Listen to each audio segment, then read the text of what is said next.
Ashley here with your Charger Nation News. Today is Friday, October the 30th, 2015.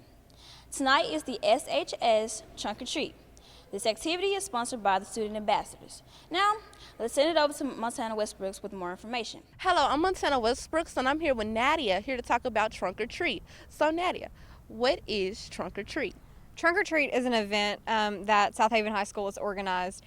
We get together all of the organizations from South Haven High School and South Haven Middle School, and we set up in the parking lot behind the old Votech building, and we just decorate and invite all of the younger kids in the community to come out and celebrate Halloween the night before Halloween with us. Yeah. How many clubs are involved? Like I said, the majority of the clubs and organizations from the high school are involved, and a good bit from South Haven Middle too. So the parking lot will be full that night. So, can kids who aren't in any clubs participate?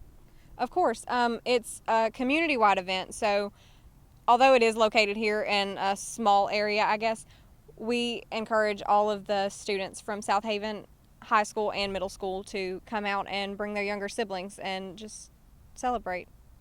So, finally, what are the times for Trunk or Treat? It is from 5:30 to 6:30 on October the 30th. That's this Friday night.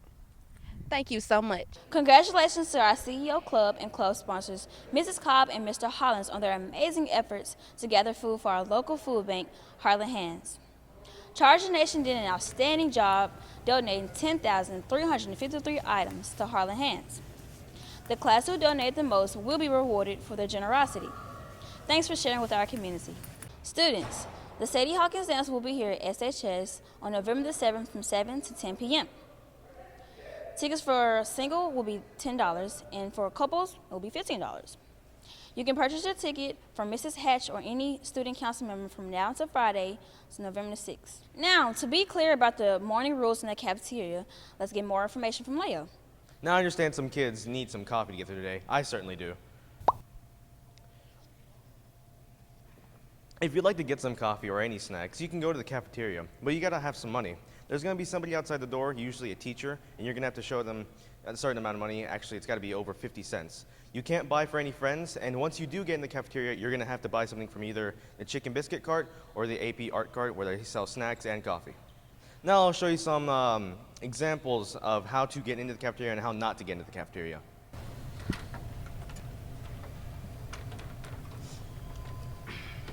Money. Yours, sir. If Hey, you don't Chris. have none, you gotta Chris. go to the gym. Let me get $1, dude. Do you got $1 for him? All right, yeah, you good. Thank you, man. All right. Make sure y'all go in there and buy something. I'm coming here playing around. This is Orvin Lopez with the Charger Nation News. We would like to congratulate the SHS Marching Band for placing second out of 39 schools at the Memphis Bandmaster Championship competition last Saturday night at the Liberty Bowl. Students, remember to attend the SHS football game next Friday night.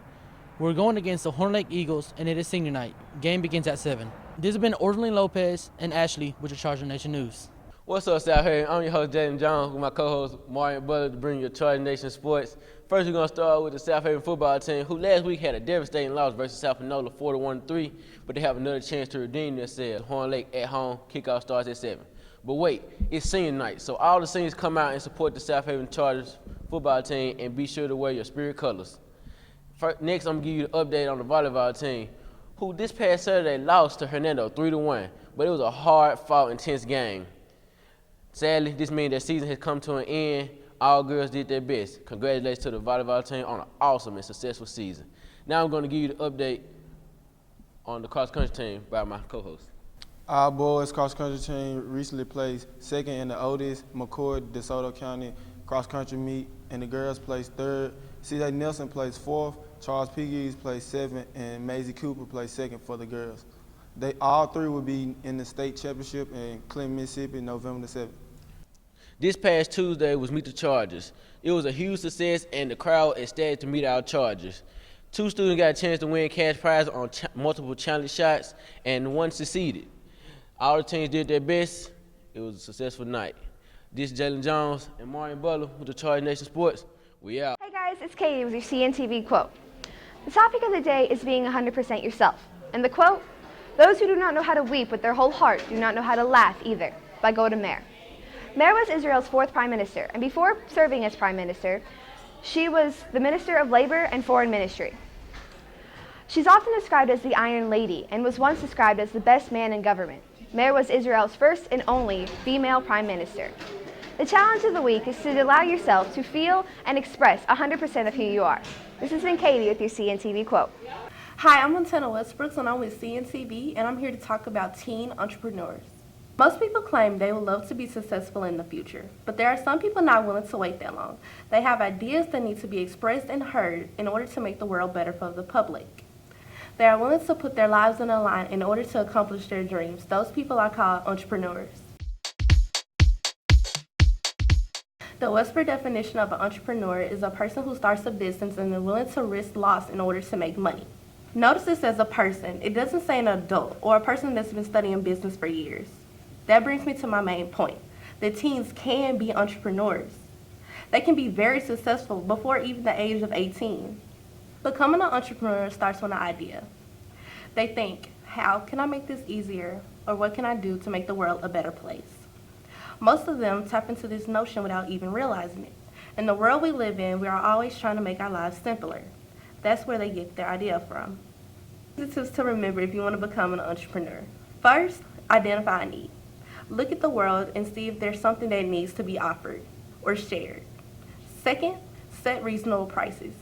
Think about it. If something is rare, it's going to be more expensive. Third, organize your business. Get all your plots and plans all together to ship it in a correct way. Fourth, cover your business. Make sure you have insurance and it'll be okay if something goes wrong. And fifth, share it with the world. Go out and advertise everything that you need. For example, take Maya Sheepen. She was 8 years old when she started her company called Maya's Ideas. She once said, I feel I'm the part of the new wave of entrepreneurs that are not only seek to have a successful business, but also a sustainable future. She is a philanthropist, environmental activist, entrepreneur, eco-designer, inspirational speaker, artist, animator, coder, illustrator, and writer. She is currently 15 years old, and 10 to about 20% of her company's proceeds go to local and global charities. Her main focus is helping the planet and looking great while doing it. Mosiah Bridges is from Memphis, Tennessee, and is another great example of an entrepreneur. He is 13 years old and is currently changing the bow tie industry.